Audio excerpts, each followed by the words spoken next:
ओम शांति दर्शकों, फिर से आप सभी को स्वागत और अभिनंदन करते हैं आज का विचार सागर मंथन सत्र में। आज का उपस्थापना कार्यक्रम में मैं हरि भाई और मेरा साथ मंगेश भाई भी उपस्थित है। मंगेश भाई ओम शांति। ओम शांति हरि भाई। बहुत अच्छा लग रहा है आपको देख करके और हमारा जोड़ी भी बहुत अच्छा लग रहा है। तो बीच बीच में मेरे मन में कुछ कुछ प्रश्न निकलता है, तो मैं आज आते आते एक भाई से मेरा मन का जो प्रश्न था मैं उनको पूछा, लेकिन देखा प्रश्न का जवाब मुझे सही नहीं लगा। मैंने सोचा कि मंगेश भाई को पूछूं। अगर मंगेश भाई ठीक जवाब नहीं दे सकते हैं तो हमारा ऑडियंस तो है ही, कमेंट के आधार से नीचे शॉर्टकट में बताएंगे और क्या है। जरूर प्रश्न पूछ लूं? हाँ जी। प्रश्न था, बचपन से हमारा लौकिक पिता के साथ हम रह चुके हैं, रह करके आज तक आए हैं। जो लौकिक पिता हमारा सुख दुख के साथी है। ऐसे भी है जब पैसा का ज़रूरत होता है पिताजी को कहते हैं और पिताजी हमको देते हैं। बीमार होता है हॉस्पिटल लेकर के जाते हैं। A to Z जो भी कार्य होता है हमारा लौकिक पिताजी हमको मदद करते हैं। लौकिक पिताजी होते हुए हम पारलौकिक पिता जिसको हम भगवान कहते हैं, हम उनको याद करते हैं। भले भगवान को हम नहीं जानते तो भी उनको याद करने के पीछे क्या कारण है और उनको क्यों याद करते हैं, बताइए जरा। देखिए हरि भाई जी, हर संस्कृति में हर धर्म संप्रदाय में जी सर्वोच्च सत्ता ईश्वर की एक मान्यता है जी, हर जगह है। और हमको भी जैसे ही हमारी मतलब समझ शुरू होती है, समझो उससे भी पहले माता पिता हमको ये सिखा देते हैं कि हमारे से भी बड़ा जो सर्वोच्च है, जो सदा सुख का सागर है, जो सदा शांति का सागर है, वो परमात्मा ईश्वर जो है वही हम आत्माओं का भले पिता है, हमारा शरीर के माता पिता है, लेकिन बचपन से हमको ये सिखाया जाता है कि इनसे भी बड़ा एक ऊपर शक्ति है। जी जी। तो वो जो है वो अनंत है, वो अखुट है। उस सागर से आप जितना चाहे उतना ले सकते हो। लौकिक माता पिता तो जो उनकी कैपेसिटी है जी, उस अनुसार वो दे पाएंगे। और हम देखते हैं कि हमारे माता पिता भी ईश्वर के सामने जाकर हाथ फैलाते हैं या प्रार्थना करते हैं कि हे प्रभु हमारे जीवन में या हमारे परिवार में सुख शांति रहे। तो ये एक जो हमारे बचपन से ही हमारे सबकॉन्शियस में, और ये बहुत अच्छी बात है ईश्वर के प्रति हमारी भावना, और वही एक संपूर्ण सत्ता है जो आपको संपूर्ण सुख दे सकता है। इसलिए हम हमेशा फिर जब भी हमको प्रॉब्लम होती है तो हम उल्टा इन देहधारियों से ऊपर जाकर उस ईश्वर की शरण में जाते हैं, है ना। तो आपका कहने का भाव मैं समझ रहा हूँ। हाँ जी। कि माँ बाप जब हमको कोई मंदिर में लेके जाते थे, कि कोई सत्संग को लेके जाते थे, कोई गुरु गोसाई से हमको मिलाते थे, तब हमको थोड़ा लगता था कि हमारा पिताजी से और कोई अथॉरिटी वाले हैं, ऑलमाइटी अथॉरिटी वाले हैं, जिस कारण से हमारा पिताजी भी उनको भी मानते हैं। और जो मन में बैठ जाता है उसके कारण से हम वो ऑलमाइटी अथॉरिटी जो भगवान को भी हम याद करते हैं। और एक बात है मंगेश भाई, देखिए हम जो हमारा जो संस्कृति है, एक आध्यात्मिक संस्कृति है। हमारा भारतीय संस्कृति जो है वो आध्यात्मिकता को ज़्यादातर मानते हैं। ये जो हमारा परंपरा ऐसे है, हम पूजा पाठ करना, दान धर्म करना, कि जप तप करना, ये सब हमारा पुराना संस्कृति है। ये हम जितने बार जन्म मृत्यु चक्र में आए हैं, पिछले जन्म ये द्वापर युग से जैसे भक्ति पूजा पाठ करते करते हम आए हैं, भले हम कलयुग के अंत समय में पहुंच चुके हैं, तो भी हमारा जो संस्कार है हम भगवान को याद करना, कोई भले कोई पेड़ को भी पूजा करते हैं, सूर्य चांद को भी पूजा करते हैं, तो भी हम अथॉरिटी के रूप में किसी न किसी को मानते हैं, जिस कारण से आज ये प्रचलित है और उसको भी हम जाने अनजाने से भी हम याद करते हैं। आप क्या कहते हैं? ठीक बात है ना? चलिए विचार सागर मंथन सत्र के आगे चलते हैं। आज हमारा 4 मई 2026 की मुरली है और सोमवार है, शिव बाबा का दिन है और आज का दिन हम शिव बाबा के याद में रहेंगे, स्वीट साइलेंस होम की स्मृति में रहेंगे, साइलेंस का अनुभव करेंगे। और आज का मीठे बच्चे हैं कि निश्चय बुद्धि बन, बाप की हर आज्ञा पर चलते रहो और आज्ञा पर चलते रहने से श्रेष्ठ बन जाएंगे। यह हमारा हेडिंग लाइन था। बिल्कुल कि याद जो है, याद के आधार से श्रेष्ठ पद को प्राप्त करेंगे और आज्ञा पर चलेंगे, परमात्मा के आज्ञा पर चलेंगे तो श्रेष्ठ पद पर हम पहुंच जाएंगे। हाँ जी, हाँ जी। और प्रश्न है आज की मुरली का कि किन बच्चों को सच्चा सच्चा खुदाई खिदमतगार कहेंगे? वैसे इन जनरल अगर आपसे ये पूछे कि खुदाई खिदमतगार किसको कहा जाएगा, तो हम यही जवाब देंगे जनरली कि भाई जो सेवा करता है जी, है ना। लेकिन बाबा का जवाब देखिए हरि भाई जी कि एकदम डिफरेंट टाइप का है, जो हम सोच भी नहीं सकते हैं। जैसा प्रश्न है कि किन बच्चों को सच्चा सच्चा खुदाई खिदमतगार कहेंगे? बाबा ने कहा जो राजाई पाने का पुरुषार्थ करते हैं। राजाई पाने का पुरुषार्थ के साथ और एक बाबा ने कहा हाँ जी कि आप समन बनाने का। बिल्कुल, उसमें आया ही राजा बनना माना आपको प्रजा बनानी है, तभी तो आप राजा कहलाओगे, नहीं तो राज किस पर करोगे। तो कहने का भाव बाबा का कि पहले स्वयं का पुरुषार्थ श्रेष्ठ चाहिए, तब जाके आप औरों की सेवा कर सकेंगे। अगर अंदर ही कुछ खालीपन है, श्रेष्ठ पुरुषार्थ नहीं है, तो फिर आप यथार्थ रूप से खुदाई खिदमतगार नहीं बन सकेंगे। ये इसके पीछे जो गहराई है ना, तो बाबा ने कहा जो राजाई पद पाने का पुरुषार्थ करते हैं और दूसरों को भी आप समान बनाते हैं, ऐसे ईश्वरीय सेवा में लगने वाले बच्चे सच्चे सच्चे खुदाई खिदमतगार है। उन्हें देखकर दूसरे भी सहयोगी बनते हैं, क्योंकि उनकी दिव्य चलन देख के औरों को भी प्रभाव पड़ता है, ऑटोमेटिक बोलना नहीं पड़ता है, जीवन का ही प्रभाव पड़ता है। जी जी जी। तो इस और मुरली के बीच में बाबा ने कहा शिव बाबा हमारा बेहद का सागर है और ज्ञान का सागर, आनंद का सागर, प्रेम का सागर है। और शिव बाबा कहते हैं कि ब्रह्मा तन में मैं आ करके, जब ब्रह्मा तन में आता हूँ तब जो ब्राह्मण धर्म का स्थापन करता हूँ और ब्राह्मण के द्वारा मैं नया सृष्टि रचना करता हूँ और फिर ब्रह्मा के द्वारा ही ब्राह्मण रचते हैं। शिव बाबा ब्रह्मा बाबा के तन में अगर नहीं आते तो ब्राह्मण धर्म ना स्थापन कर सकते, ना ब्राह्मण को पैदा करते। तो इसीलिए हम अपने को ब्रह्मा कुमार और ब्रह्मा कुमारी जो कहलाते हैं, ब्रह्मा के द्वारा ही, ब्रह्मा के नाम के हिसाब से हम इसको मानते हैं। इसलिए ब्राह्मण बच्चों को ही जो समझाते हैं बाबा, और किसी को नहीं समझाते, क्योंकि बाप बच्चों को समझाएंगे ना। तो इसलिए ब्रह्मा बाबा के तन में शिव बाबा आकर के हम बच्चों को, ब्राह्मण बच्चों को ही समझाते हैं। आज का मुरली में ऐसे था। हाँ जी। फिर बाप दादा दोनों कहते हैं, दोनों क्या कहते हैं कि बाप को याद करो और कहाँ भी बुद्धि का योग न जाए, क्योंकि बुद्धि ही बहुत भटकती है। राजयोग का सीधा सीधा कनेक्शन बुद्धि योग, राजयोग का दूसरा नाम बुद्धि योग भी है, क्योंकि यहाँ मेन बात यही है कि मन और बुद्धि को बाबा के साथ निरंतर जोड़ कर रखना, अटैच रखना। तो बाबा कहते हैं, इसलिए दोनों बाप और दादा, शिव बाबा और ब्रह्मा बाबा दोनों कहते हैं कि बाबा को याद करो और कहीं भी बुद्धि का योग न भटके।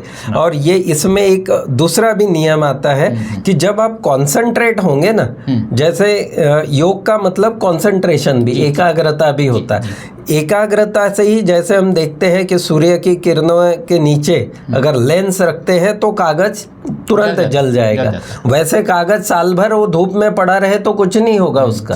लेकिन वो जो कंसंट्रेशन की पावर है, तो यही बुद्धि योग है। बाबा कहते हैं इसलिए बुद्धि योग हमेशा मेरे साथ जोड़ कर रखो तो पुराने विकर्म विनाश होंगे। जी। चलिए आगे चलते हैं। हाँ जी, धारणा के लिए मुख्य सार में। हाँ जी, तो इसमें बाबा ने कहा एक राइट हैंड का बात बताया और सबका कल्याण करने का। उसमें आप देखो धारणा के लिए मुख्य सार में क्या है। हाँ जी। तो उसके ऊपर में एक सवाल निकाला था कि सर्विस में बाप के राइट हैंड बनकर सबको सुख का रास्ता बताने वाले सभी का कल्याणकारी आत्मा हूँ, ये हम उसको सम्मान में ले सकते हैं। अभी तो धारणा के लिए मुख्य सार पर आ गए, लेकिन हमको याद है जो कल की मुरली जो थी उसमें बाबा ने कहा टाइम टेबल बनाना है। उसको ये पूरा मुरली होने के पहले हम टाइम टेबल बना करके देंगे। ये हमारा बाबा कमरा का रहेगा। तो आगे चलते हैं।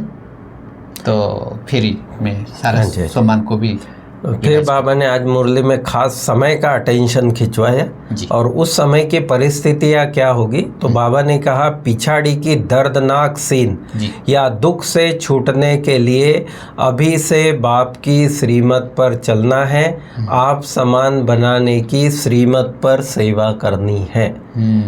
पिछाड़ी क्या जो सीन होगा वो बहुत हॉरर सीन जिसको कहते हैं, माना इतना दुखद होगा, बहुत दुखद होगा। हाँ, जो हम इमेजिन भी नहीं कर सकते। हाँ, तो बाबा कहते उस परिस्थिति में स्टेबल रहने के लिए, परमात्मा की छत्र छाया में रहने के लिए बाबा कहते हैं कि अभी से बाबा की श्रीमत पर चलो। अगर अभी श्रीमत पर नहीं चलेंगे और लास्ट में हम कहेंगे कि बाबा मदद करो, बाबा मदद करो, उस समय ये संभव नहीं होगा। बाबा भी कहेगा कि तुम श्रीमत पर चला ही नहीं जीवन भर, तो अभी क्यों होगा। है ना। ठीक, आगे बताइए। तो आगे जो है हमारा वरदान और हम जो व्यक्त इशारा है, ये दोनों को फिर जल्दी जल्दी करके बताए। फिर सारा ही जो सामान में लेंगे, फिर जैसे हम हैंगर्स किए थे हैंगर्स को भी करेंगे। आज मैं समझता हूँ अगर समय मिले तो हम 10 हैंगर्स बनाएंगे। सारा दिन का जो टाइम टेबल है उसको थोड़ा सा हम क्लियर कर देंगे तो बहुत अच्छा होगा। समय देखना पड़ेगा। स्वयं के संकल्पों की उलझन अथवा सजाओं से भी परे रहने वाले पास विद ऑनर भव। इसमें बाबा ने कहा कि धर्मराज की सजाएं तो अलग है, वो तो लास्ट का चैप्टर है, लेकिन उससे पहले इस संगम युगी जीवन में स्वयं के संकल्पों की उलझन कि आत्मा उससे फ्री नहीं हो पाती है, कि वो उलझी भी रहती है, अंदर ही अंदर घुटन सी महसूस करती है कि हम श्रीमत पर यथार्थ रूप से नहीं चल रहे हैं। तो बाबा कहते हैं ये जो उलझन अथवा सजाओं से परे रहने के लिए पास विद ऑनर होना है। बाबा ने इसमें कहा कि धर्मराज का जो सजा है वो अलग बात है, लेकिन ये जो संकल्प के उलझन जो होता है तो उसमें क्या है, धर्मराज के सजा से और ज़्यादा है, वो एक प्रकार का सजा है। तो इसलिए सजाओं से परे रहने के लिए स्वयं को जो संकल्प के उलझन जो है वो उससे न आए, तो अगर नहीं आए तो हमको कहा जाएगा कि पास विथ ऑनर्स हुए हैं। तो फिर हम देखते हैं आगे स्लोगन है कि ज्ञान घृत और योग की बत्ती ठीक हो तो खुशी का दीपक जलता रहेगा। कितनी परफेक्ट बात है कि खुशी का दीपक अगर निरंतर जलते रहना है तो जो बाती है वो है योग की बत्ती, जो बत्ती होती है ना, और ज्ञान का घृत उसमें निरंतर चलता है। और ये बत्ती ये अगर नहीं होगा तो फिर वो जलेगा, खुशी का दीपक जलेगा और खुशी हमारा जीवन में हम कितना भी कुछ भी करें हमको खुशी नहीं मिलेगा। हाँ जी।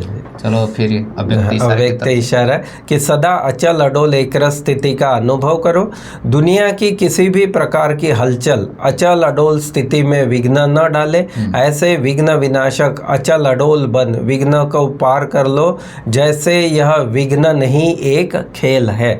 पहाड़ राई के समान अनुभव हो, क्योंकि नॉलेजफुल आत्माएं पहले से ही जानती है कि यह सब तो होना ही है, होता ही है और ड्रामा में विघ्न होना ही। विनाशक। हाँ, इसलिए अपनी स्थिति को अचल अडोल और हलचल में एकरस अचल रखना। अडोल। हाँ जी। चलिए हम जो कह रहे थे, जो सामान का और जो पॉइंट से है, हम हैंगर्स को ले लेते हैं। हैंगर्स, पहला हैंगर्स है मधुबन, श्रेष्ठ जगह है, उसको हम हैंगर्स के रूप में लेते हैं।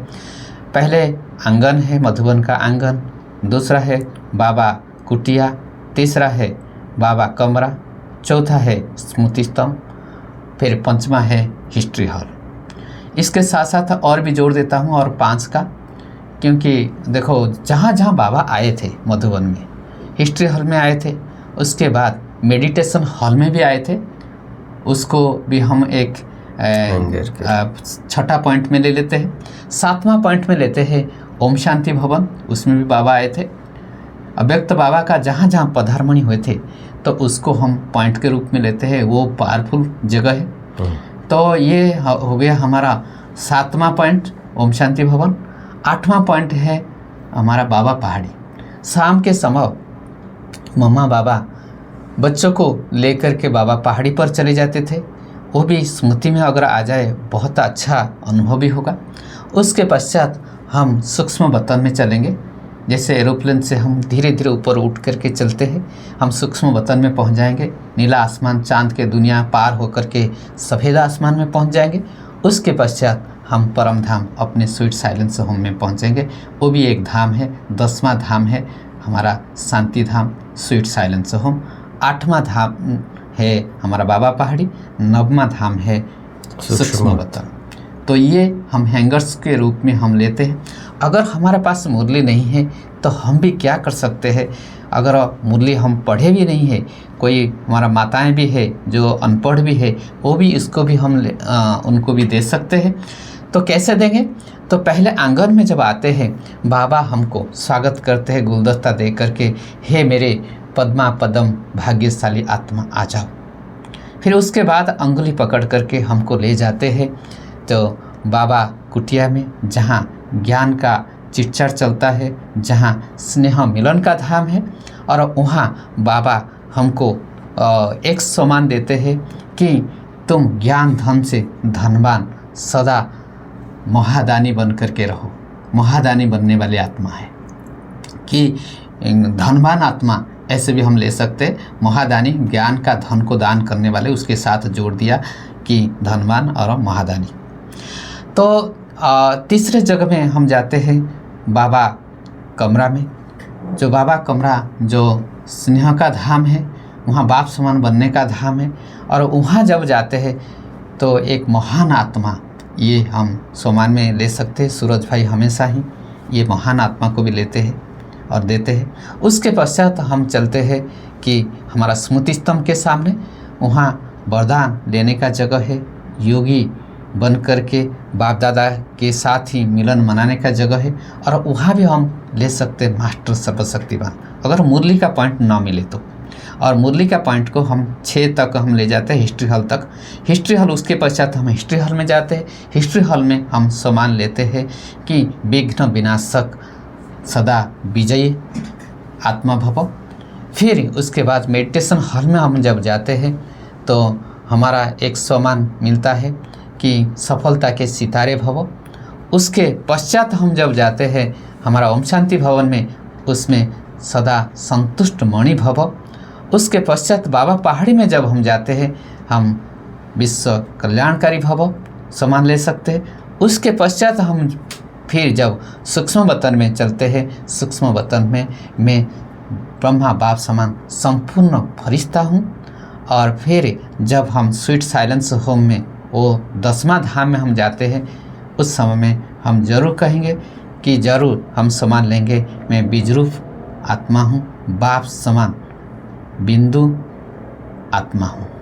तो ये हमारा सोमान हम 10 सोमान 10 हैंगर्स लेंगे। सवेरे हम 8 बजे से और शाम 6 बजे तक टाइम टेबल इसी आधार से हम लेंगे। एक एक घंटा का सोमान ले सकते हैं। चलिए, हम मुरली के पॉइंट पर हम नहीं जा पाए क्योंकि और भी समय हमारा ज़्यादा इशारा दे रहे हैं कि ज़्यादा समय हो गया। क्लास रखेंगे। हाँ, ठीक है, कोई बात नहीं। तो आज ही यहीं से आज का कार्यक्रम को समाप्त करते हैं।